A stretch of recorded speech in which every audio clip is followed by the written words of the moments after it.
देवादि देव 1008 आदिम तीर्थंकर श्री आदिनाथ भगवान की। दोनों हाथों को आकाश की ऊंचाइयां प्रदान करते हुए पूरी चेतना के साथ आपकी उपस्थिति का एहसास होना चाहिए कि आप भावना योग शिविर में यहां पर उपस्थित हैं। गुणायतन मूल नायक श्री चंद्रप्रभु भगवान की, परम शांति विधायक श्री शांतिनाथ भगवान की, चिंतामणि श्री पार्श्वनाथ भगवान की, वर्तमान शासन नायक श्री महावीर भगवान की, 24 तीर्थंकर भगवंतों की, संत शिरोमणि 108 आचार्य गुरुवर श्री विद्यासागर जी महामुनिराज की, गुणायतन प्रणेता शंका समाधान प्रवर्तक पूज्य मुनिवर श्री प्रमाण सागर जी महाराज की, पूज्य मुनिवर श्री अरह सागर जी महाराज की।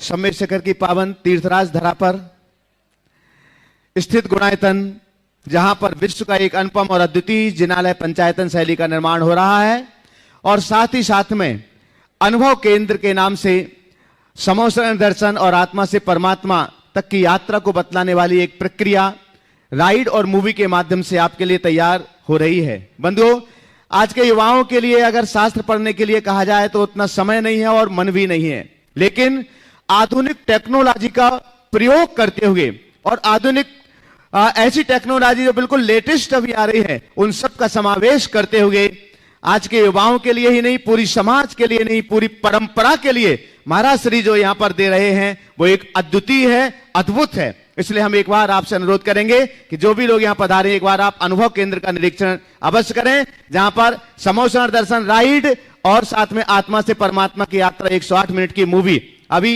निर्माणाधीन है, लेकिन बहुत ही जल्दी ये आपके बीच यहां पर आने वाली है। बंधुओं, गुणायतन के इस बढ़ते हुए क्रम में अनेक लोग देश और दुनिया से प्रतिदिन अपना योगदान देते हैं। चंचला लक्ष्मी का सदुपयोग करते हुए वे ये समझते हैं कि हम अपने जीवन का सर्वश्रेष्ठ अगर कहीं देना है तो मुझे गुणायतन में देना है, क्योंकि गुणायतन में एक ऐसा इतिहास रचा जा रहा है जो आने वाले सदियों सदियों तक कायम रहने वाला है। और ये सभी विश्व मापदंड पर है, जो भी यहां रचना हो रही है ये सब विश्व मापदंड पर खरे उतरने वाले कीर्तिमान हैं।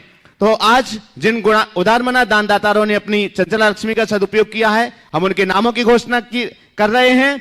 अपेक्षा होगी कि आप जोरदार करतल ध्वनि से उनका सम्मान करेंगे और साथ ही अपेक्षा होगी कि आप इस धरा पर पधारे हैं, शाश्वत तीर्थराज पर पधारे हैं, तो एक बार फिर मैं आपसे अनुरोध करूंगा कि आप कहीं भी कुछ भी दें, लेकिन जीवन का सर्वश्रेष्ठ देना है, शाश्वत दान देना है, तो शाश्वत दान देकर के गुणायतन से अवश्य जुड़िएगा। किसी न किसी रूप में आप गुणायतन से जुड़िएगा, ताकि आपकी आने वाली पीढ़ी, आपकी परंपरा ये कह सके गौरव के साथ कि मेरे पिताजी, मेरे दादाजी, मेरा परिवार गुणायतन का साथी था, गुणायतन से जुड़ा हुआ था, गुणायतन का सदस्य था।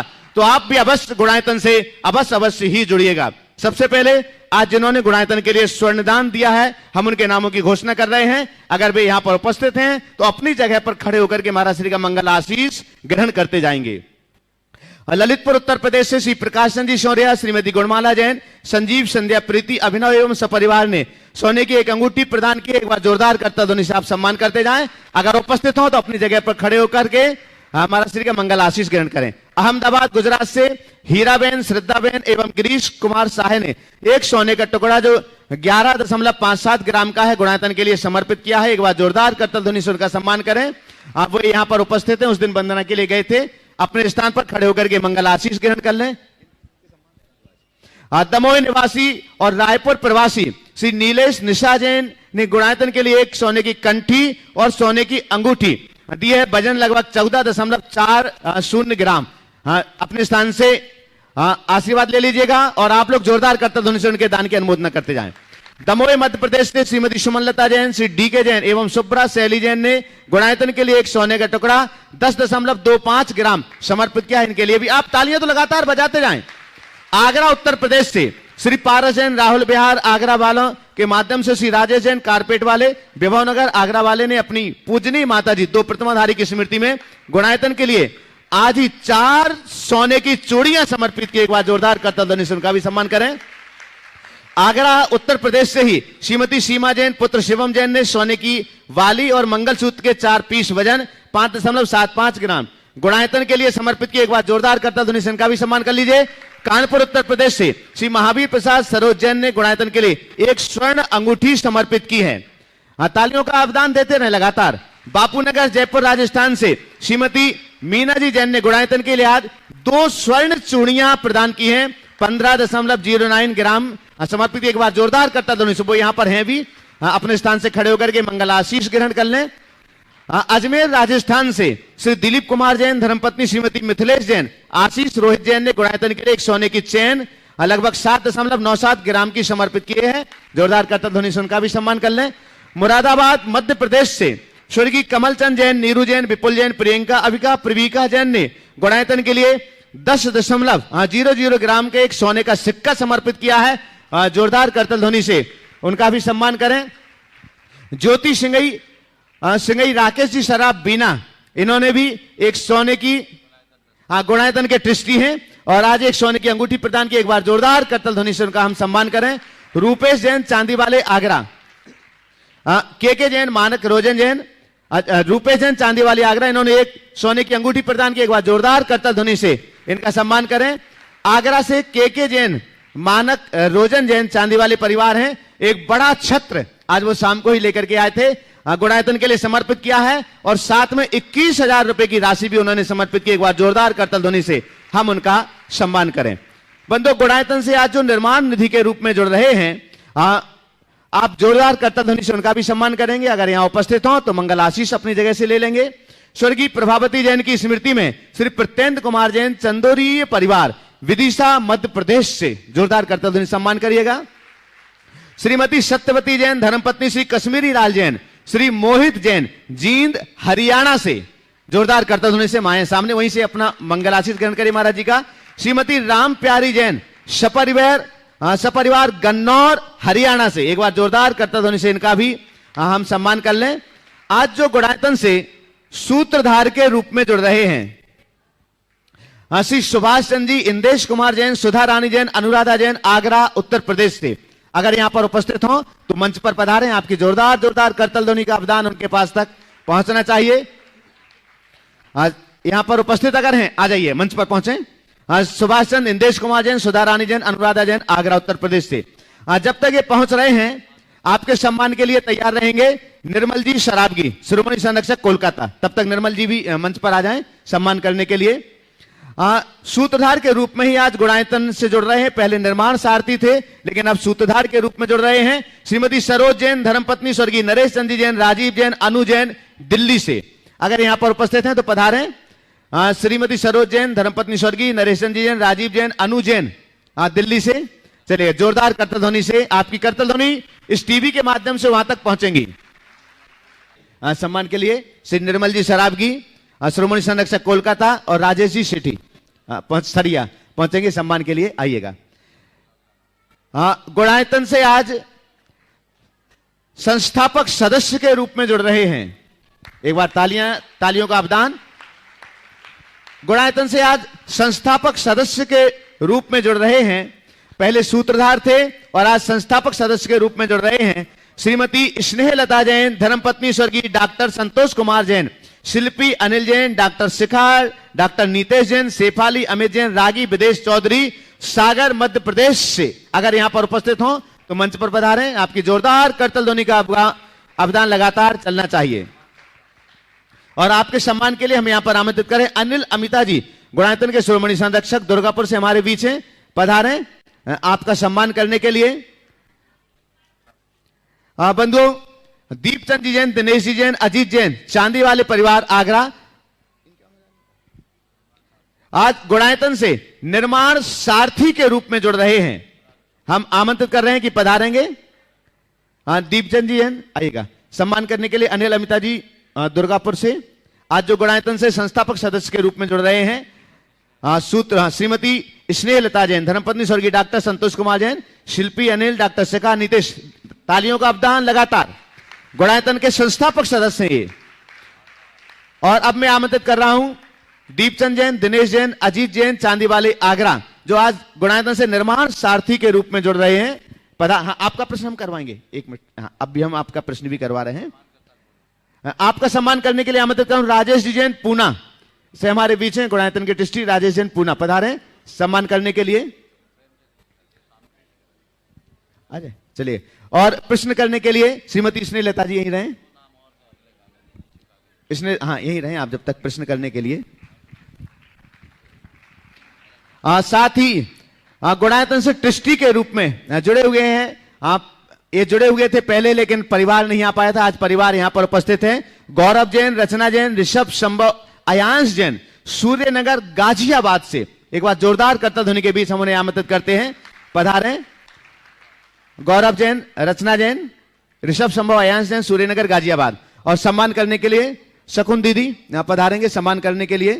और साथ में राजेश सेठी सरिया सम्मान करने के लिए पधारें, जो गुणायतन से संस्थापक सदस्य के रूप में जुड़े हुए हैं।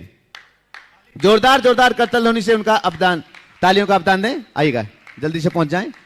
आज गुणायतन से सूत्रधार के रूप में, आगे बढ़ जाओ राजेश, थोड़ा सा आगे बढ़ो। गुणायतन से आज सूत्रधार के रूप में जुड़ रहे हैं श्री हंस कुमार, निपुण जैन, आर्जव जैन, एकाग्र जैन। आज दिल्ली से सूत्रधार के रूप में पधारेंगे आपकी जोरदार करतल ध्वनि से के बीच। और आपके सम्मान के लिए आमंत्रित कर रहे हैं कालिदास जी छाबड़ा और राकेश रजनी जी इंदौर से पधारेगा। सम्मान करने वाले भी थोड़ा सा शीघ्रता करें। श्री हंस कुमार, निपुण जैन, आर्जव जैन, एकाग्र जैन, दिल्ली। और गुणायतन से ही सूत्रधार के रूप में आज जुड़ रहे हैं स्वर्गीय शांति देवी जैन, स्वर्गीय रविंद्र कुमार जैन की स्मृति में श्रीमती रजनी जैन, श्री जिनेन्द्र जैन, खिलौना वाले परिवार, दिल्ली से आप पधारेंगे। अगर यहां पर उपस्थित हो तो आइएगा। हंस कुमार, निपुण जैन, आर्जव जैन, एकाग्र जैन, दिल्ली, जो आज गुणायतन से सूत्रधार के रूप में जुड़ रहे हैं। और कालिदास जी छाबड़ा सम्मान करेंगे। हाँ पूरा परिवार बोला, चलिए जो कोई बात नहीं, जो आ चुके हैं तालियां बजाएं जोरदार जोरदार करतल ध्वनि से। हाँ, सूत्रधार में ही स्वर्गीय शांति देवी जैन, स्वर्गीय रविंद्र कुमार जैन की स्मृति में श्रीमती रजनी जैन, श्री जिनेन्द्र जैन, खिलौना वाले परिवार, दिल्ली से सूत्रधार के रूप में जुड़ रहे हैं।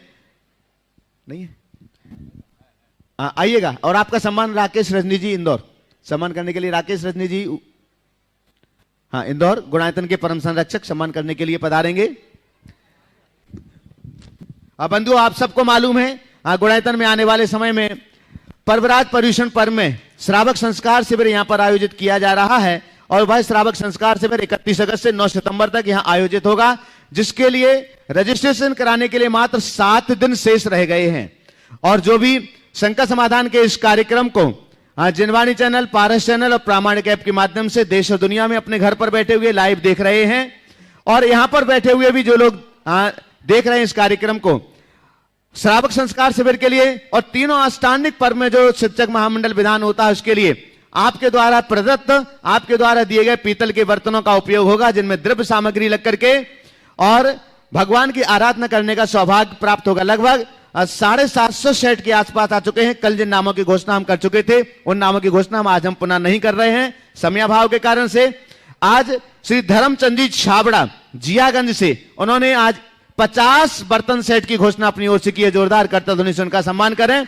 और श्रीमती संध्या प्रेमचंद जी जैन, सागर उपकार एजेंसी, जिनकी ही ये बार बार मुझसे आकर के कहते थे, आज उन्होंने भी 51 बर्तन सेट की घोषणा अपनी ओर से की है। एक बार जोरदार करतल ध्वनि से उनका भी हम सम्मान करें। शेष पूरे नामों की घोषणा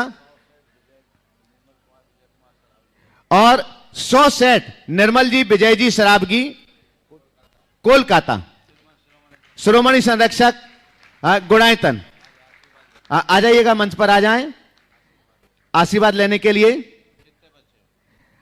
मुश्किल से अब 200 सेट के आसपास बचे हुए हैं, जिनको भी अच्छा चलेगा। इसके लिए इस लिस्ट को आज हम विराम दे रहे हैं। अगर किसी का मन है अभी आप भेज सकते हैं। बाकी तो उन्होंने 500 के बाद ही कह दिया था कि पूरे बर्तन सेट मेरी तरफ से। तो अगर किसी का मन है तो आप दे सकते हैं, कार्यालय में भी लिखा सकते हैं। लेकिन बाकी जितने भी बर्तन सेट रहेंगे वो सब अतुल जी रधानी परिवार की ओर से होंगे। चलेगा। प्रश्न करने के लिए हम आमंत्रित कर रहे हैं स्नेहलता जी पधारेंगे। उसके बाद में तैयार रहेंगे यस सेठी बड़वानी। दोनों मुनि महाराजों के चरणों में नमोस्तु नमोस्तु नमोस्तु। हे गुरुवर, आपने युवा लोग को जो बिल्कुल वो नई दिशा दी है, उसके लिए सारे युवा नई उसके ओर जा रहे हैं। इसके लिए कोटि कोटि नमन, कोटि कोटि नमन। हे गुरुवर, शब्द एवं सोच इंसान को गलत उस पर ले आते हैं, तो कैसे शब्द बोलना चाहिए और कैसी सोच रखना चाहिए? अच्छे मीठे शब्द बोलना चाहिए, अच्छी सोच रखना चाहिए। ऐसे शब्द बोलो जो सब व्यक्ति के हृदय में आह्लाद उत्पन्न करे। ऐसे शब्दों का प्रयोग कतई न करे जो किसी को आघात पहुंचाए। और सोच ऐसी रखो जो ऊंचा उठाए, ऐसी सोच न रखो जो नीचे गिरे। हो यश जैन बड़वानी, युवा कार्यकर्ता और भावना योग के लिए भी सावक संस्कार सेवा के लिए अनन्य गुरु चरणों के भक्त हैं। और युवा कार्यकर्ता एक बार जोरदार करता ध्वनि स्वर का सम्मान करें। आगे तैयार रहेंगे सुधीर रश्मि जी जैन शतना। नमोस्तु महाराज, नमोस्तु नमोस्तु नमोस्तु। महाराज, कभी हंसता छोड़ देता है, कभी रोता छोड़ देता है जीवन। न दुख में पूर्ण विराम किसी ने दिखाया, न दुख में पूर्ण विराम किसी ने दिखाया, न सुख में पूर्ण विराम हमने लगाया। बस अल्प विराम के भरोसे जीना छोड़ देता है जीवन। गुरुदेव, इन अल्प विरामों की दौड़ में, इन अल्प विरामों की दौड़ में आनंद का जोड़ कैसे लगाएं? इन अल्प विरामों की दौड़ में आनंद का जोड़ कैसे लगाएं कि अगर जीवन पर पूर्ण विराम भी लग जाए, अगर जीवन पर पूर्ण विराम भी लग जाए तो औरों के लिए वो जीवनी बन जाए। क्या बात। इस अल्प विराम की दौड़ में आनंद का जोड़ कैसे लगाएं कि यदि जीवन का पूर्ण विराम भी हो जाए तो औरों के लिए जीवनी बन जाए। एक बार जोरदार करता ध्वनि यश भाई के प्रश्नों के लिए। इसके प्रश्न बहुत काव्यात्मक तो होते ही हैं, बड़े संदेशप्रद भी होते हैं। एक लंबे अंतराल के बाद, मेरे ख्याल से 1 साल का अंतराल हुआ, 1 साल के अंतराल के बाद आज फिर से इसका सवाल आप सबके बीच आया है। बहुत अच्छी बात है कि जीवन का पूर्ण विराम लगे तो भी हमारा जीवन औरों के लिए जीवनी बन सके। हम आनंद को कैसे जोड़े, मैं आपसे एक वाक्य में इसका उत्तर देना चाहता हूँ कि आप अपने जीवन में इस बात को केवल ध्यान में रखो, बाहर केवल विराम है, अंदर एक राम है। बाहर केवल विराम है, अंदर एक राम है। और जिसने राम को पहचान लिया उसके लिए दुनिया ही एक धाम है। समझ गए? नमस्ते। आमंत्रित कर रहा हूं सुधीर रश्मि जी जैन सतना। बंधु, हम एक बार आपके लिए बतला दें, एक बार जोरदार करता दो से पहले सम्मान कर लें। आपने बहुत नाम भी सुना होगा, अनन्य गुरुचरण भक्त, और जिन्होंने अपना पूरा जीवन शाकाहार के लिए समर्पित किया है। ऐसे निर्मल जी सतना वालों के आप पुत्र हैं। एक बार जोरदार करता ध्वनि से उनका हम सम्मान करें। और इसके बाद तैयार रहेंगे, हाँ, लायंस क्लब के गवर्नर है। और इसके बाद तैयार रहेंगे राकेश सर्राफ बीना, डिस्ट्रिक्ट गुनायतन। पूज्य गुरुवर, अभी कुछ देर पहले आपने कहा होकर सुख में मग्न न फूलें, दुख में कभी न घबराएं। तो हम जैसे जो नासमझ लोग हैं वो कैसे पालन करें इस चीज का? देखिए, हम जैसे लोगों के लिए है। हम नासमझ हैं नहीं, नासमझ बने रहते हैं। अगर हम सच्चे अर्थों में नासमझ होते ना तो हमारे सामने समस्या ही नहीं होती। हमारे सामने समस्या केवल इतनी है कि हम नासमझ बन जाते हैं। काश हमारी ये नासमझी मिटे, हम अपने जीवन की वास्तविकता को समझने की कोशिश करें। एक बात बताइए, क्या चीजों पर हमारा कोई नियंत्रण है? जब चीजों पर हमारा अपना कोई नियंत्रण ही नहीं तो उसको लेकर हम इतने परेशान क्यों? संत कहते हैं जब चीजें अपने नियंत्रण से बाहर हो जाए तो उसे सहज रूप से स्वीकार लो, इसी में सुख का सार है। स्वीकार करो, जो है जैसा उसे स्वीकार करो। वस्तु के स्वरूप को समझो। जो मैंने पाया वो मेरा नहीं, जो हमने खोया वो मेरा नहीं। पाया वो भी बाहरी है, खोया वो भी बाहरी है। तो फिर हम किसके लिए रोए, किसके लिए गाए? जीवन के सत्य को जानने वाला मनुष्य कभी इन बातों में विचलित नहीं होता। तो हम जीवन के उस परम सत्य को जाने और अपने जीवन की दिशा सुनिश्चित करें। राकेश सराफ वीना, गुणायतन ट्रस्टी। और आगे तैयार रहेंगे अनिल, अमिता, अनुपमा जैन, दुर्गापुर, श्रोमणी संरक्षक गुणायतन। हाँ बंधु नीरज जैन, अंजलि जैन, जयपुर राजस्थान से, उन्होंने एक अंगूठी गुणायतन के लिए प्रदान की। एक बार जोरदार करतल ध्वनि से उनका सम्मान करें। और मैं एक अनुरोध करूंगा कि आप जो भी ये सामग्री है, आप कार्यालय में वहां जाएंगे तब अपनी सामग्री वहां दें, वजन करवाएं, रसीद बनवाएं और वहां पर ही समर्पित करें। मेरे पास सिर्फ नाम बस यहां तक भेजें।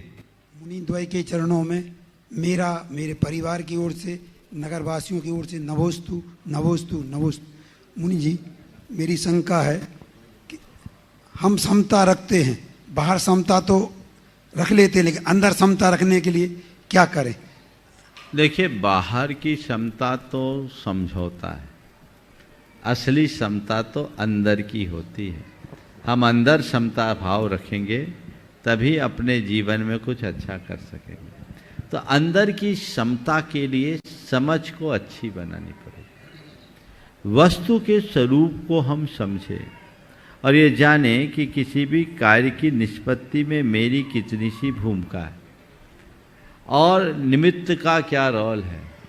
तो हम अपनी क्षमता को बना सकते हैं और उसके लिए हर पल एक बात को अपने मानस में अंकित रखें कि बस जो हो रहा है उसे होने दो, मैं करता नहीं दृष्टा हूँ। बस इतनी दृष्टि आ जाए तो बहुत सारा काम हो सकेगा।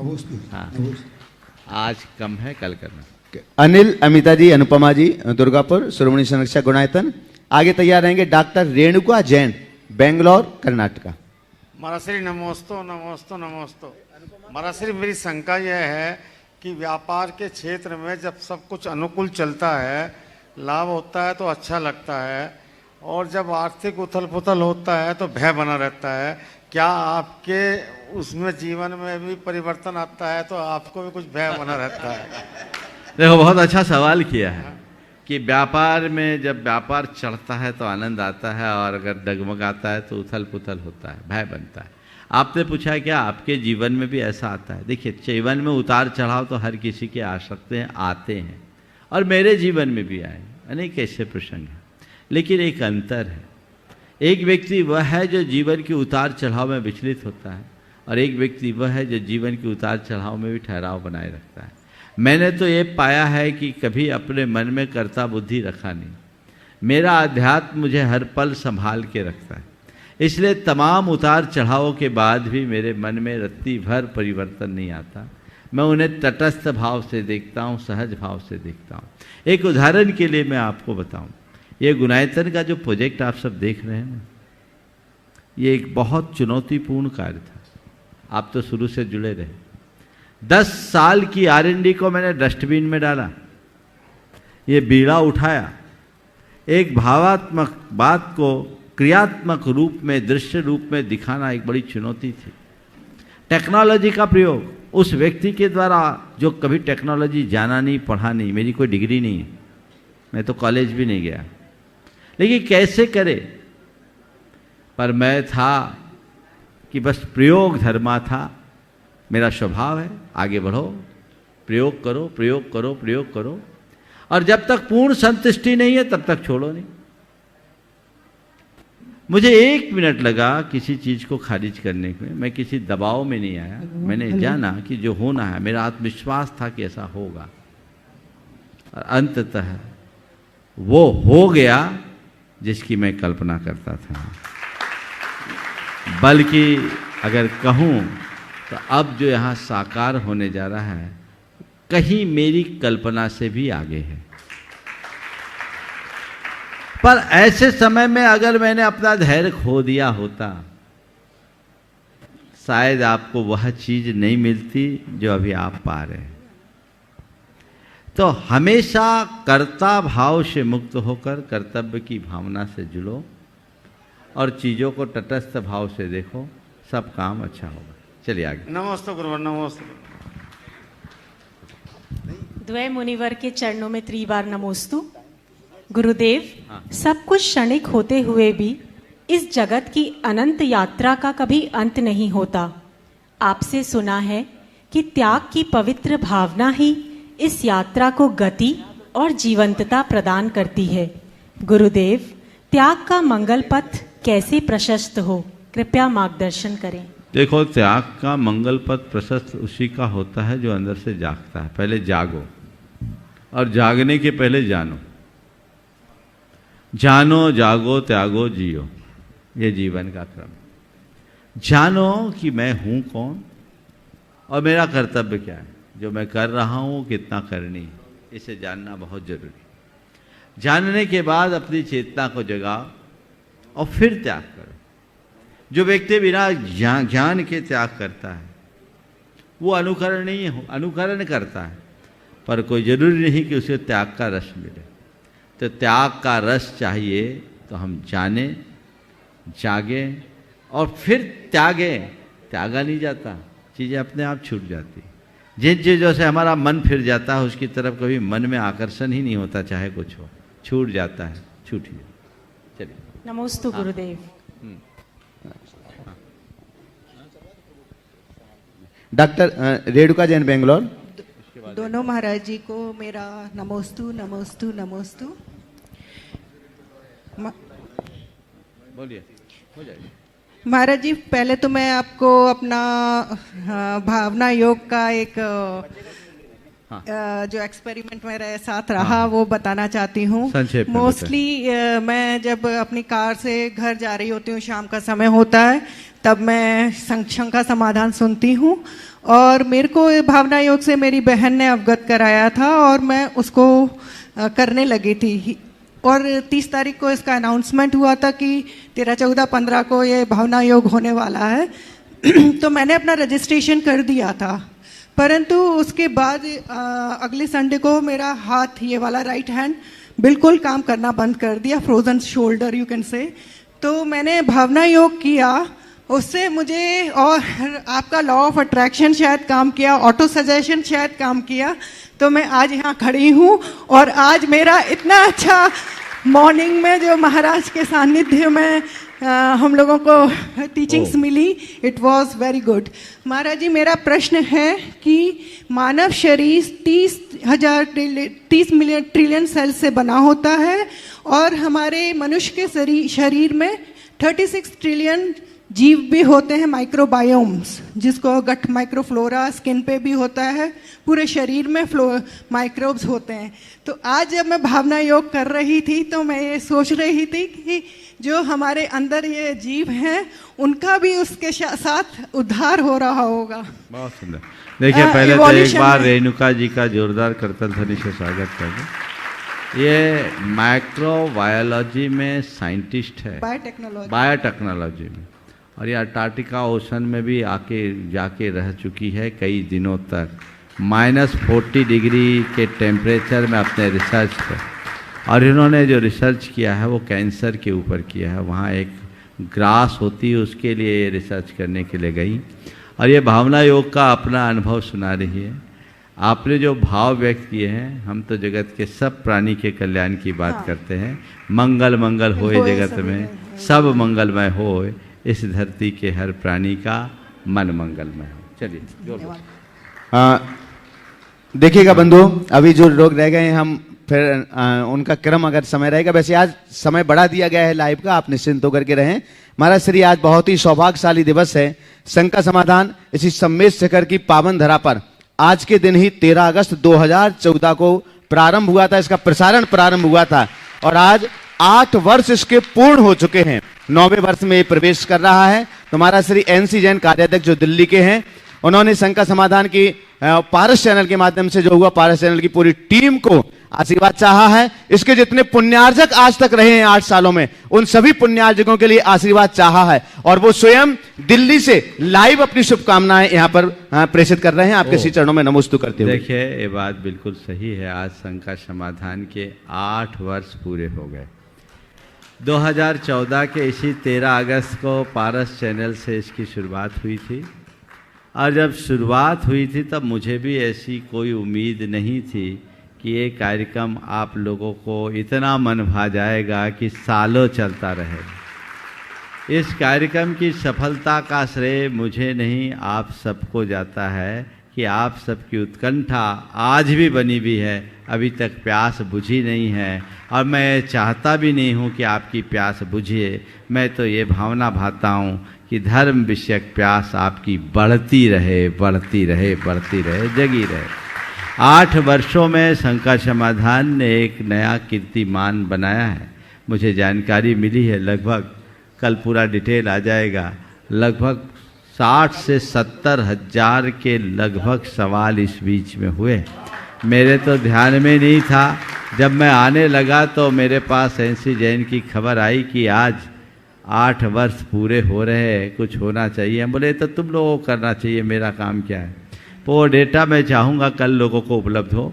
लेकिन आप सबसे मैं कहूँगा कि जितने लोग हैं वे आज इस यहाँ उपस्थित हैं, आप लोगों ने लाभ लिया, घर बैठे लाभ लिया। कईयों का जीवन इससे बदला है, हजारों लाखों लोग इससे जुड़े हैं। आप पारस चैनल को आभार व्यक्त करें, जिनवानी चैनल को आभार व्यक्त करें, और आभार व्यक्त करें उन्हें जिनके सौजन्य से आपको ये शंका समाधान सुनने का सुअवसर मिलता है। हर महीने एक एक पुण्यार्जक कितने उदारता से काफ़ी बड़ी राशि वो सौंपते हैं, तब उनका काम होता है। आप सबको ये लाभ मिल रहा है। मैं सभी से कहूँगा, जितने लोग शंका समाधान देखते हैं, मुझे तो तुमसे कुछ चाहिए नहीं, पर जिनके निमित्त से तुम्हें ये सब लाभ मिलता है, कम से कम एक धन्यवाद देने का कर्तव्य तो तुम्हारा बनता है। एक संकल्प लो कि हर महीने एक नया, दोनों हाथ ऊपर उठा करके, ऐसे नहीं, बस बस मेरे सामने नहीं, मैं जो बोल रहा हूँ सुनो। हर महीने एक नया परिवार जुड़ता है, उनका फ़ोन नंबर होता है, आप लोगों का कर्तव्य होता है उन्हें धन्यवाद दें, आभार व्यक्त करें और उनके पुण्य की अनुमोदना करें। हर दर्शक को इतना तो करना चाहिए। हर बार चैनल वाले को कहे आप बहुत अच्छा कार्यक्रम दिखा रहे हैं, तो बहुत अच्छा परिणाम सबके जीवन में आ सकता है और ये गति आगे बढ़ सकती है। इसी तरीके से आप करते रहेंगे तो अपने जीवन की गति ठीक होगी और हम अपने जीवन का पथ प्रशस्त करने के अधिकारी हो सकेंगे।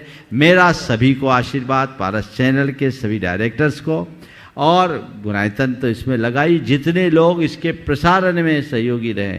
कुछ लोग तो शुरू से आज तक हर वर्ष अपना सहयोग देते हैं। आप लोग नाम देखते हैं, 12 महीने के प्राय 12 नाम होते हैं, और उदारता से कि हमें ये काम करना ही है। हमारा उन सब के लिए आशीर्वाद, और वे भी महान पुण्य के धनी हैं।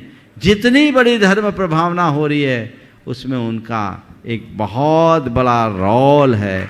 अनेक लोगों का धर्म ध्यान हुआ, और कोविड के दौर में तो ये चैनल ही सबके चैन का आधार बना, संबल बना।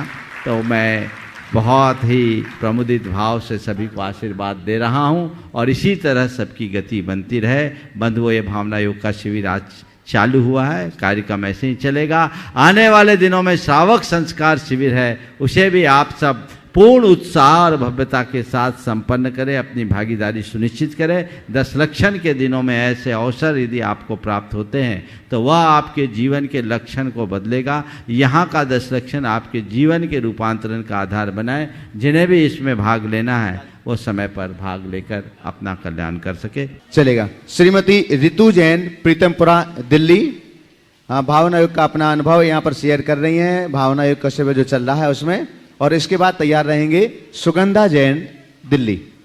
नमस्ते महाराज जी, नमस्ते महाराज जी, नमस्ते महाराज जी।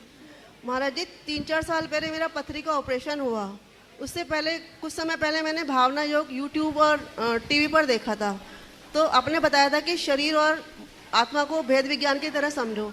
तो उस समय ऑपरेशन के दौरान मैंने समझा कि भी मेरा शरीर स्वस्थ हो रहा है, मैं ठीक हो जाऊंगी। तो फिर मैंने उसको मन में सोचा, तो मेरा ऑपरेशन भी अच्छा हो गया, और उसके बाद मेरी रिपोर्ट भी पॉजिटिव आई थी। क्या बोल रही? पथरी के ऑपरेशन के दौरान मैंने भावना योग बार सुना था मोबाइल पर। हाँ। तो उसके बाद मुझे बहुत अच्छा लगा, मतलब मनोबल बढ़ गया मेरा, और फिर मेरी रिपोर्ट्स भी पॉजिटिव आई। बहुत सुंदर। चलिए, आशीर्वाद। आगे। हाँ, आगे आ जाइएगा सुगंधा जैन।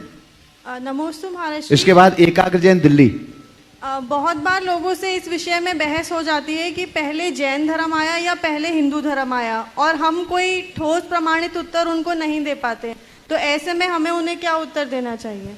पहली बात तो हमें ऐसे विवादों में पड़ना नहीं चाहिए, और उनसे पूछो, ऐसे सवाल करते उनसे पूछो भाई सवाल पहले और बाद का नहीं है, सवाल उपयोगिता का है।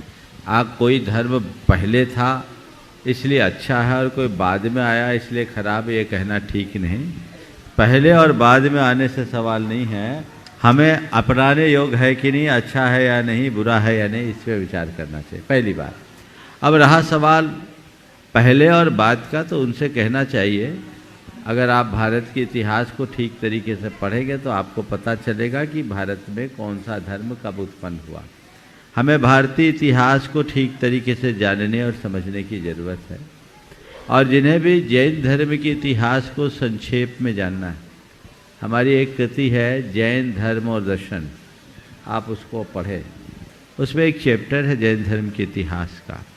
उसमें जैन धर्म के इतिहास को बड़े तथ्यात्मक तरीके से संक्षेप में प्रस्तुत किया गया है। किसी भी परंपरा या संस्कृति के इतिहास को जानने के लिए हमारे पास 3 आधार हैं: साहित्य, पुरातत्व और अभिलेख। साहित्यिक स्रोतों की दृष्टि से देखा जाए तो वर्तमान भारतीय साहित्य में सबसे पुरातन साहित्य है ऋग्वेद। अकेले ऋग्वेद की 141 ऋचाओं में भगवान ऋषभदेव का स्तुति परक उल्लेख है। ऋग्वेद के अलावा अथर्ववेद, सोमवेद और यजुर्वेद में भी ऋषभदेव और कुछ अन्य तीर्थंकरों का उल्लेख है। ये इस बात का प्रमाण है कि ऋषभदेव कम से कम वैदिक ग्रंथों के सृजन से पूर्व तो अपना अस्तित्व बना ही लिए थे। इसी प्रकार हड़प्पा से एक नग्न मानव धड़ मिला जिसका सिर नहीं, पैर नहीं, केवल बीच का हिस्सा है और दिगंबरत्व स्पष्ट रूप से दिख रहा है। उस पर डॉक्टर T.N. रामचंद्रन, जिनका अपना एक शोध ग्रंथ है हड़प्पा एंड जैनिज्म, वह भी भारतीय पुरातत्व विभाग के तत्कालीन महानिदेशक थे।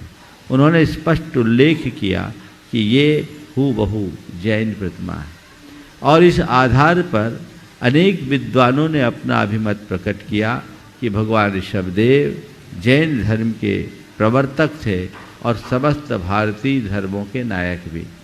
इस विषय में डॉक्टर राधाकृष्णन ने अपनी इंडियन फिलॉसफी भारतीय दर्शन में स्पष्ट लिखा है कि ऋषभदेव वेदों लिखित होने के बाद भी वेद पूर्व है। भारतीय इतिहास को जब हम जानते हैं तो हम 3 भागों में बांटते हैं, एक वैदिक काल, एक महाभारत काल, एक ऐतिहासिक काल और दूसरा प्राग ऐतिहासिक काल। वैदिक काल के पहले का जो काल है वो प्राग वैदिक काल कहलाता है। वैदिक काल में ऋग्वेद की रचना का काल आज से 3000 वर्ष पुरातन माना जाता है, तो 3500 वर्ष, तो उस तक के काल को वैदिक काल कहा जाता है। उससे पीछे के काल को प्राग वैदिक काल कहा जाता है। इस अर्थ में जैन धर्म प्राग वैदिक धर्म है। इसी तरह ऐतिहासिक काल की गणना ईसापुर 7वीं शताब्दी तक, उससे पीछे के काल को प्राग ऐतिहासिक कहा जाता है। अनेक प्राच्य और पाश्चात्य विद्वानों ने अपना अभिमत इसमें प्रकट किया है। आप सब उस पुस्तक से अच्छे तरीके से इसकी जानकारी प्राप्त कर सकते हैं। ये सारी जानकारी तथ्य उपस्थित करने की दृष्टि से मैंने रखा है, लेकिन ये आज के समय में कतई प्रासंगिक नहीं है कि लोग इसलिए लड़े या इसलिए उलझे कि कौन सा धर्म अच्छा और कौन सा धर्म खराब, कौन सा धर्म नया और कौन सा धर्म पुराना। धर्म झगड़ने के लिए नहीं है, धर्म जीने के लिए है। हमें सीख लेना चाहिए। ये बात ही पूरी तरह अप्रासंगिक और अप्रयोजनीय है, हमें इन पर ज़्यादा महत्व नहीं देना चाहिए। और अगर कोई व्यक्ति इस बात में बहस करते हैं तो उनसे कहें हम धर्म बहस के लिए नहीं, जीने के लिए पालते हैं। कृपया आपको अच्छा लगे तो स्वीकार करें, अन्यथा मुझे मेरे ऊपर छोड़ दें। एकाग्र जैन दिल्ली आगे तैयार रहेंगे। प्राची जैन, शनल जैन इंदौर। नमोस्तु नमोस्तु नमोस्तु महर्षि। महर्षि हमें भादों में ज़्यादा व्रत और मंदिर जाने के लिए क्यों बोला जाता है? देखो, भादो महीना है ना, इस महीने में भद्रता होती है। भद्रता का मतलब समझ गए? भद्रता का अर्थ है कल्याण, भद्रता का अर्थ है सरलता, समझ गए? तो ये भादों के महीने में हम सब के अंदर सरलता आती।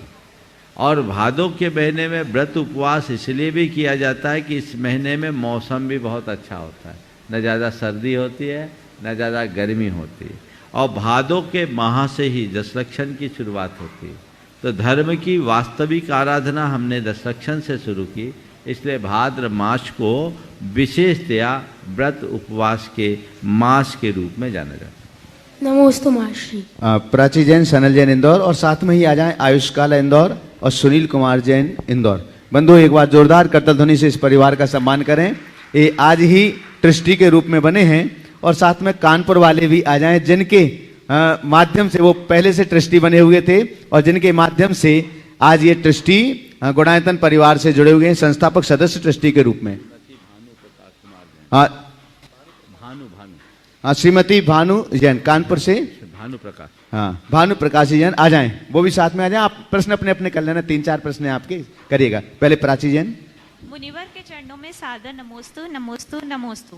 महाराज जी, कहा जाता है इंसान को केवल 2 चीजें कामयाब बनाती हैं, एक अच्छी किस्मत और दूसरी कड़ी मेहनत। अच्छी किस्मत सबकी नहीं होती और कड़ी मेहनत फिर से बोलिए, एक तो किस्मत और दूसरी कड़ी मेहनत। हाँ, तो अच्छी किस्मत सबकी नहीं होती और कड़ी मेहनत सबसे नहीं होती। हम ऐसा क्या करें कि कड़ी मेहनत तो करें और किस्मत अच्छी ना हो तो भी कामयाबी प्राप्त हो जाए? देखो, किस्मत हो या कड़ी मेहनत, हमें प्रयोजन कामयाबी से है, हमें कामयाबी चाहिए। अब रहा सवाल कि हम किस्मत के भरोसे बैठे हैं और सफलता नहीं मिल रही है, तो क्या हम ऐसा नहीं मान सकते कि मेरी किस्मत में कड़ी मेहनत से ही सफलता लिखी, और कड़ी मेहनत को ही अपनी किस्मत मान लो? सफल हो सकते हैं कि नहीं हो सकते? बोलो, हो सकते हैं ना? तो कड़ी मेहनत को भी हम अपनी सफलता का आधार मान सकते हैं। कड़ी मेहनत को हम अपनी सफलता का आधार बनाएं। और सवाल किस्मत और मेहनत के बीच चुनाव करने का है, तो मुझे पता नहीं कि मेरे किस्मत में क्या है, पर मुझे हमेशा पता रहना चाहिए कि मैं क्या मेहनत कर सकता हूँ। जो मैं कर सकता हूँ वो करते रहूँ, तो हमारा जीवन सुनिश्चित तौर पर सफल होगा। हाँ, दे दें आयुष। मुनीश्वरी जी के चरणों में बारंबार नमन। बोलो। महाराज जी, हर युग का अपना एक डिफाइनिंग ट्रेट या परिभाषा होती है। जैसे पहले धर्म का युग था, फिर ज्ञान का युग था, आज धन का युग है। इस युग में आपकी नेटवर्थ या आपका धन ही आपको सम्मान के लायक बनाता है। क्या आने वाले समय में युग की व्याख्या फिर बदल जाएगी? अगर हाँ, तो वो क्या होगी और उसका धर्म पर कैसे प्रभाव पड़ेगा? बात बिल्कुल सही है। एक जमाना था, धर्म का युग था, ज्ञान का युग आया, आज धन की प्रमुखता आ गई। और इसमें कोई आश्चर्य नहीं कि परिवर्तन आए, आता रहता है, ये तो चक्र है, बदलेगा। आज किसी भी व्यक्ति को उसके नेटवर्थ के आधार पर मान्यता मिलती है, ये बात मानता हूँ। लेकिन 2 चीज़ें हैं, एक सामयिक और एक शाश्वत। सामयिक जो व्यवस्थाएं हैं, मूल्य के रूप में हो या अन्य रूप में, वो समय समय पर परिवर्तित होती है, पर जो शाश्वत नियम होते हैं वे अपरिवर्तित होते हैं, वो कभी बदलते नहीं। समझ गए? आज भले ही व्यक्ति की कितनी ही नेटवर्थ हो और उसके वजह से उसे चाहे कितना भी मान सम्मान मिले, पर ऐसा व्यक्ति भी धर्म के दरबार में अपना मत्था टेकता है कि नहीं? ऐसे व्यक्ति को भी शांति के लिए धर्म की शरण लेनी पड़ती है, क्योंकि वो शाश्वत है। तो भले तुम पैसे से अपनी पहचान बना लो, पर ये बात गांठ में बांध कर रखो, पैसा तुम्हारे जीवन के लिए बहुत कुछ हो सकता है, पर सब कुछ नहीं। शांति तो धर्म के दामन को थामने के बाद ही मिलेगी। और ये समझ मन में आ जाए तो कहीं भटकाव नहीं। आज पैसा महत्व दे रहा है, उस समय पैसे की निरर्थकता साबित दिखने लगी जब लोग कोविड के प्रभाव में आए, प्रकोप में आए। अच्छे अच्छे लोग, हजारों हजार करोड़ के धनी लोग भी निरुपाय से हो गए। उनका पैसा उनके काम में नहीं आया, उनके परिजन भी उनके काम में नहीं आए, अलग थलग रहना पड़ा। अन्य बीमारियों में और कोविड में एक बड़ा अंतर दिखा। अन्य बीमारियों में व्यक्ति का मस्तिष्क काम नहीं करता तो चीज़ों को समझ नहीं पाया, लेकिन कोविड में व्यक्ति को एकदम आइसोलेट रहना पड़ा। सब कुछ देख रहा है, जान रहा है। आदमी की मिट्टी को भी हाथ लगाने वाला नहीं मिला। अब सोच लो व्यक्ति की नेटवर्थ का कितना महत्व है, समझ गए? तो इसलिए अपने जीवन की वास्तविक वर्थ को समझो। नेटवर्थ ये नहीं है, असल वर्थ इनर है, आउटसाइडर है। सुनील कुमार जैन। दोनों मुनिवर के चरणों में बारंबार नमोस्तु नमोस्तु नमोस्तु। हे गुरुवर, हर चीज के दो पहलू होते हैं, जैसे सत्य असत्य, अनुलोम विलोम, जन्म मृत्यु। कहा जाता है कि जन्म एक प्रश्न है और मृत्यु उसका उत्तर है। तो हम अपनी जिंदगी को जीने में ऐसा क्या करें कि हमें उत्तर के रूप में पूर्णांक प्राप्त हो, 100%? उत्तर के रूप में 100% परिणाम प्राप्त हो तो 100% लिखोगे तब ना 100% परिणाम प्राप्त हो। पेपर को ब्लैंक छोड़ो और को 100% मिले तो नंबर तो मिलेंगे, 0 ही मिलेगा, अंक नहीं आएगा। समझ गए? अगर 100% पाना चाहते हो तो 100% दो। और जन्म को अगर आप प्रश्न और मृत्यु को उत्तर के रूप में देखना चाहते हो तो एक ही उत्तर है, ढंग से जियोगे तभी ढंग की मृत्यु पा सकोगे। तो ढंग से जीना सीखो, हर पल ढंग से जीने लगो ताकि ढंग की मृत्यु प्राप्त कर सको और अपने जीवन का पथ प्रशस्त कर सको। अमायरा जब तक अपना प्रश्न करें, बंधु हम आपके लिए बतला दें, आज ये स्तंभ से ट्रस्टी के रूप में, संस्थापक सदस्य के रूप में गुणायतन परिवार से जुड़े हैं श्री विमल चंद जी, बसंत कुमार जी काला, श्रीमती अरुणा देवी जी काला, आयुष काला, संपूर्ण परिवार इंदौर से। एक बार जोरदार करताल ध्वनि से उनका सम्मान करें।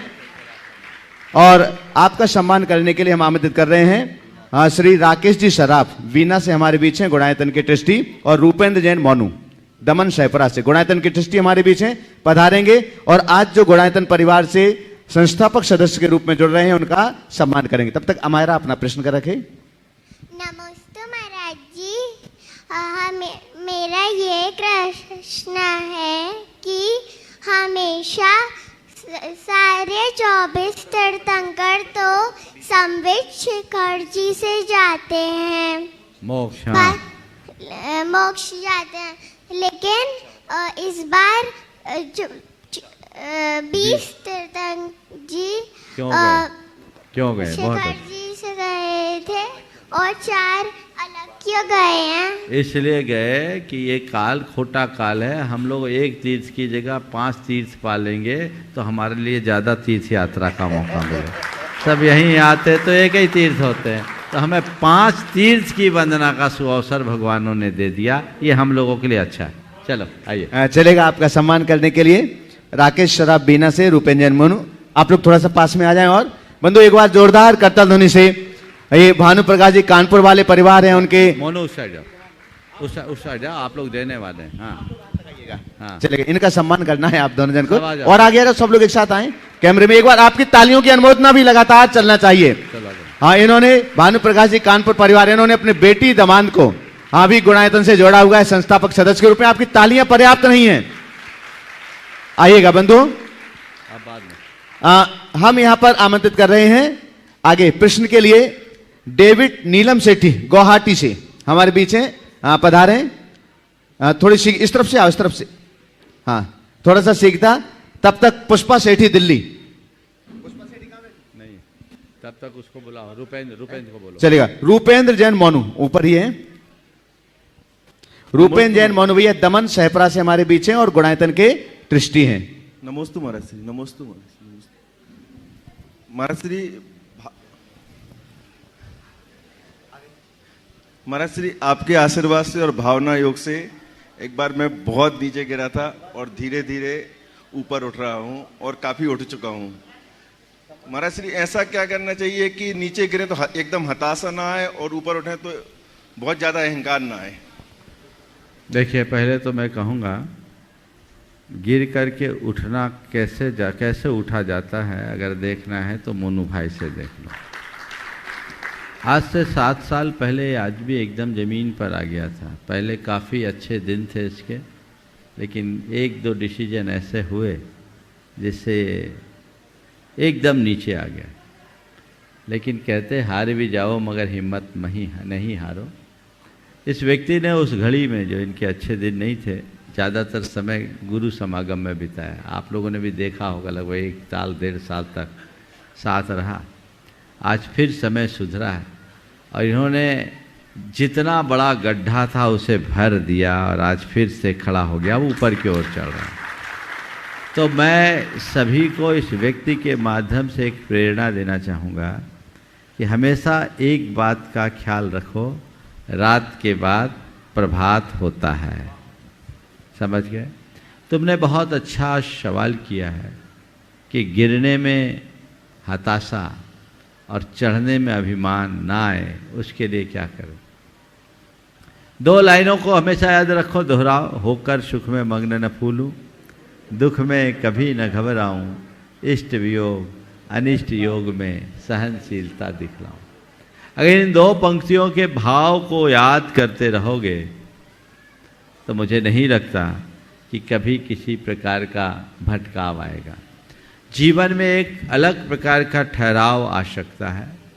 जब मन में हताशा आने लगे तो थोड़ा सकारात्मक सोचो और आशावादी बनो, मन में धैर्य रखो, ये सोचो अभी रात है, प्रभात होगी, दिन फिरेंगे, अच्छे दिन आएंगे, ऐसा सोचो। और जब मन में अभिमान आने लगे तो ये भी सोचो कि ये टिकाऊ नहीं है, आज है कल रहेगा, कोई पता नहीं, सब दिन एक समान नहीं होते, इसलिए न मुझे हताशा से ग्रसित होना है न ही अभिमान से। डेविड नीलम सेठी, गुवाहाटी, गुणायतन के सूत्रधार। आगे मैं बहुत सम्मान के साथ आमंत्रित कर रहा हूं हमारे बीच रांची से श्री रमेश सिंह जी, IAS, आज हमारे बीच इस सभा में उपस्थित हैं। मैं आपकी जोरदार करता ध्वनि के बीच उन्हें इस मंच तक आमंत्रित करता हूं। शपथनीक पधारेंगे परिवार से। नमोस्तु गुरुदेव। गुरुदेव, मेरा प्रश्न ये है कि एक पिता के 2 पुत्र हैं, एक योग्य, बहुत योग्य, एक थोड़ा कमजोर। तो जो योग्य पुत्र है वो अपनी हर इच्छा की पूर्ति करता है और इसमें पिता की भी सहमति होती है, लेकिन जो थोड़ा सा कमजोर है वो कुछ भी करना चाहता है तो पिता की उसकी रोक टोक भी होती है और असहमति भी होती है। तो क्या इसे निष्पक्षता कहेंगे? देखिए, योग्य पुत्र अपने पिता की हर इच्छा की पूर्ति करता है और अयोग्य पुत्र नहीं कर पाता। तो अब जिसकी जो योग्यता है उसको उसके अनुरूप सम्मान मिलना चाहिए, इसमें कोई पक्षपात जैसी बात नहीं। समझ गए? अब हमारी योग्यता ही वैसी नहीं है तो हमें उसका क्या है। और दूसरी बात मैं सभी पुत्रों से कहूँगा, बड़ों की कृपा, उनकी करुणा होती है, उस पर हमारा अधिकार नहीं होता। वो जो कर रहे हैं हमें करने दीजिए, उसके अतिरिक्त कुछ नहीं सोचो। चलिए। हाँ, सॉरी, थोड़ा सा नाम गलत हो गया था उनका। मैं आमंत्रित कर रहा हूं अनिल कुमार सिंह जी, जो रांची से हमारे बीच हैं, IAS हैं। आपकी जोरदार करता ध्वनि के बीच हम उन्हें आमंत्रित करते हैं और हम आपके सम्मान के लिए आमंत्रित कर रहे हैं प्रेमचंद जी एन उपकार, सागर से हमारे बीच हैं, गुणायतन की ट्रस्टी, और चंद्रकला जी पाटनी, रांची से हमारे बीच हैं, गुणायतन की ट्रस्टी। पधारें और पहले इस परिवार का सम्मान करें और उसके बाद वो अपना प्रश्न या अपने विचार यहाँ पर महाराज जी के चरणों में रखेंगे। पहले एक जैसे खड़े हो जाएं, थोड़ा सा आपकी तालियां अनुमोदना के साथ। ये हमारी परंपरा है, सम्मान की ये परंपरा है। IAS अधिकारी हैं और बहुत बड़े बड़े कार्य इन्होंने अपने जीवन काल में किए हुए हैं। चलेगा, माइक दें। इसके बाद आगे तैयार रहेंगे यश सेठी बड़वानी। दोनों मुनि चरणों के में नमस्तु। मेरे पास शब्द नहीं है। मैं पहली बार कुंडलपुर में गया था 2018 में, जबकि दमोह में इलेक्शन ड्यूटी में था, और वहाँ दमोह से ही मैंने मुनि जी आपका प्रवचन और शंका समाधान सुनना शुरू किया। इन पिछले 4 सालों में मुझे अपने प्रशासनिक क्षेत्र में काम करने के क्रम में जो भी समस्या आई, शंका समाधान और प्रवचन ने उसका समाधान दिया। ये मुझे जब ये शंका समाधान सुन रहा था आज से 15-20 दिन पहले, तो ज्ञात हुआ कि यहाँ भावना योग का शिविर आयोजित है। मैं इस समय रांची में ही था, तो मैंने यहाँ पर, चूँकि पत्नी बीमार रहती हैं, तो उनके लिए मैं इस शिविर में भाग लेने का प्रयास किया। उन्हीं से बहुत लोग हैं। एक, चूँकि धर्म के क्षेत्र में मैं बहुत जुड़ा हूँ और अपने प्रशासनिक क्षेत्र में लगभग 40 जगहों पर काम किया हूँ, जुड़ा भी रहा हूँ। मुझे एक प्रश्न जो हमेशा व्यथित करता है कि मैं कौन हूँ, और इस प्रश्न का जवाब मुझे अब तक कहीं नहीं मिल पाया। देखिए, पहले तो मैं चाहूँगा एक बार जोरदार करतल ध्वनि से अनिल सिंह जी का सम्मान करें। एक वरिष्ठ प्रशासनिक अधिकारी होने के साथ इनकी ये धार्मिक अभिरुचि इनकी निष्ठा को प्रकट कर रही है। और प्रशासनिक अधिकारी यदि इतने निष्ठावान हो तो हमारे देश की अपने आप उन्नति हो। हमारे गुरुदेव हमेशा कहते हैं कि प्रशासन के क्षेत्र में निष्ठावान लोगों को आगे जाना चाहिए। मुझे बहुत प्रसन्नता है कि आज ऐसे ही निष्ठावान व्यक्तित्व के धनी यहाँ पर उपस्थित हैं।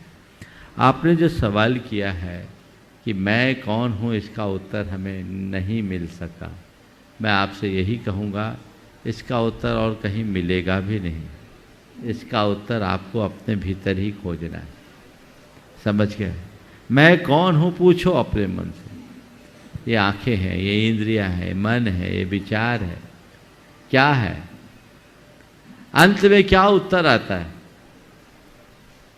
वो पूछो, तब समझ में आएगा कि मैं कौन हूँ। एक पुरानी बोध कथा, एक जिज्ञासु किसी पहुँचे हुए संत के पास चला गया ये जानने के लिए कि मैं कौन हूँ। जैसे तैसे उसे घुसने मिला। जो मुख्य संत थे वो व्यस्त थे, तो उन्होंने उनके शिष्य से पूछा, मैं कौन हूँ? उन्होंने एक डंडा मार दिया। डंडा मारा, चोट लगी। अब चोट लगी तो सामने वाला नगर सेठ था, बौखला गया कि मुझ जैसे नगर श्रेष्ठी को और सवाल करने गया, इस तरह से अपमानित किया जाए, ये ठीक बात नहीं। वो जाकर के गुरु से शिकायत किया, गुरुदेव आपके शिष्य ने मेरा अपमान किया, उन्होंने मुझे मार दिया। बोले क्या बात हुई? बोले मैंने वो सवाल किया था कि मैं कौन हूँ। गुरु ने कहा अच्छा हुआ ये सवाल उससे ही किया, मुझसे किया होता तो शायद मैं तेरा सिर भी फोड़ देता था। बोले गुरुदेव क्या हुआ? बोले उन्होंने तो केवल डंडा मारा, मुझसे किया होता तो हो सकता है मैं तेरा सिर भी फोड़ दिया होता। बोला गुरुदेव मेरा अपराध क्या? बोले जो सवाल खुद से पूछना चाहिए वो मुझसे पूछते हो। ये सवाल खुद से पूछो, खुद में खोजो, इसका उत्तर अपने अंदर है, बाहर नहीं। समझ गए? बस अपने अंदर पूछोगे तभी आपको उत्तर मिलेगा। हमारे गुरुदेव की कुछ पंक्तियां हैं इस संदर्भ में जो शायद आपके लिए एक आलम्बन बने। बाहर यह जो कुछ भी दिख रहा है वह मैं नहीं हूँ और वो मेरी भी नहीं। बाहर जो कुछ भी दिख रहा है वह मैं नहीं और वह मेरा भी नहीं। ये आंखें मुझे नहीं सकती, ये आंखें मुझे देख नहीं सकती, मुझ में देखने की शक्ति है। बाहर यह जो कुछ भी दिख रहा है वह मैं नहीं और वह मेरा भी नहीं। ये आंखें मुझे देख नहीं सकती, मुझ में देखने की शक्ति है। सभी का मैं दृष्टा हूँ, उसी का मैं सृष्टा हूँ। बाहर यह जो कुछ भी दिख रहा है वह मैं नहीं और मेरा भी नहीं।